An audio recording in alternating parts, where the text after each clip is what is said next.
नमस्कार, स्वागत है आपका जेजेएन न्यूज में और मैं हूं आपके साथ पूजा। विकसित संकल्प यात्रा आज कालाढूंगी पहुंची। बता दें, कार्यक्रम की शुरुआत में विधायक बंसीधर भगत ने वहां मौजूद सभी लोगों और पार्टी कार्यकर्ताओं को शपथ दिलाई। साथ ही विधायक भगत ने संकल्प यात्रा में लोगों को सरकार की ओर से चलाई जा रही योजनाओं के बारे में विस्तार से बताया। इसी के साथ ही विधायक भगत ने विभिन्न विभागों की तरफ से लगाए गए स्टॉलों का निरीक्षण किया। बता दें, इस दौरान विधायक भगत ने कहा कि समाज में अंतिम व्यक्ति तक योजनाओं के लाभ पहुंचाने के लिए सरकार तत्पर है।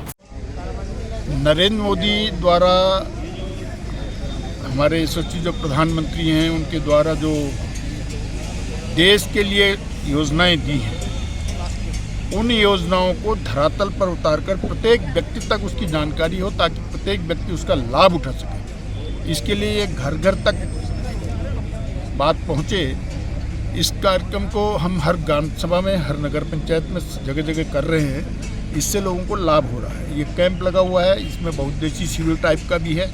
सभी चीज़ की सुविधा यहाँ पर मिल रही है। एक छत के नीचे सारी सुविधाएं मिल रही हैं, लोगों को इसका लाभ मिलेगा, इसलिए कैंप लगाया जा रहा है। वहीं दूसरी तरफ अपनी मांगों की अनदेखी होने पर all India fair price shop dealer देशव्यापी अनिश्चितकालीन हड़ताल पर जाने की तैयारी कर रहे हैं। आपको बता दें, इसके लिए प्रदेश अध्यक्ष लगातार प्रदेश के ब्लॉकों में जाकर गल्ला विक्रेताओं के साथ बैठक कर रहे हैं। इस क्रम में आज प्रदेश अध्यक्ष रेवाधर ब्रजवासी ने कालाढूंगी और रामनगर ब्लॉक में जाकर गल्ला विक्रेताओं के साथ बैठक की, जिसमें प्रदेश और राष्ट्रीय स्तर पर हड़ताल को सफल बनाने की बात कही गई। वहीं पहले के लंबित भुगतानों को शीघ्र करने को भी कहा गया।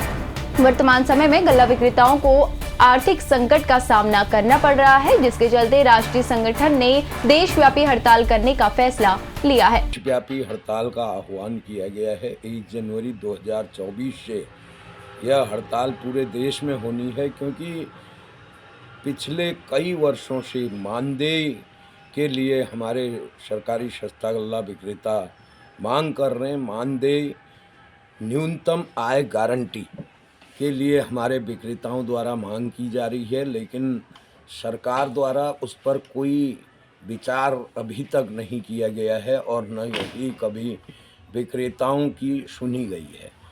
और कोरोना काल के दौरान हमारे विक्रेताओं द्वारा अपने परिवारों की, अपनी जान की जोखिम में डाल करके, जब लोग अपने लोगों के ही दिवंगत हो जाने पर उनके अंतिम संस्कार में शामिल नहीं हो रहे थे, ऐसी महामारी के दौरान हमारे विक्रेताओं द्वारा राशन जनता तक पहुंचाया गया था, लेकिन उसका कोई पारितोषिक मिलना तो दूर, हमारे विक्रेताओं का उस कोरोना काल में वितरित किए गए राशन का लाभांश और भाड़े का पैसा भी अभी तक सरकार और विभाग द्वारा नहीं दिया गया है।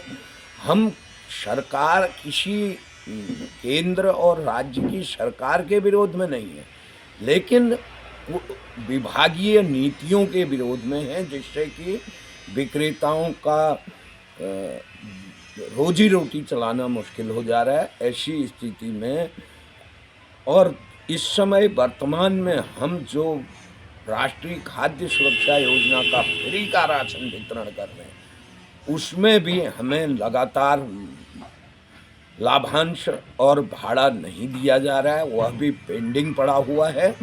कई आंदोलनों के बाद हमें 5 महीने का अभी भुगतान कहीं दिया गया है, कहीं राज्य में हुआ ही नहीं है। तो उत्तराखंड की बड़ी विषम भौगोलिक परिस्थितियां हैं, इसलिए हमारी भी राष्ट्रीय संगठन के साथ हमारे राष्ट्रीय नेतृत्व द्वारा जो देशव्यापी आंदोलन किया गया है, उसके साथ उत्तराखंड प्रदेश भी मानदेय न्यूनतम आय गारंटी के लिए देशव्यापी हड़ताल में शामिल हो रहा है और 1 जनवरी 2024 से हम हड़ताल में रहेंगे। फिलहाल इस खबर में इतना ही। बाकी की तमाम खबरों के लिए आप बने रहिए जेजेएन न्यूज के साथ। धन्यवाद।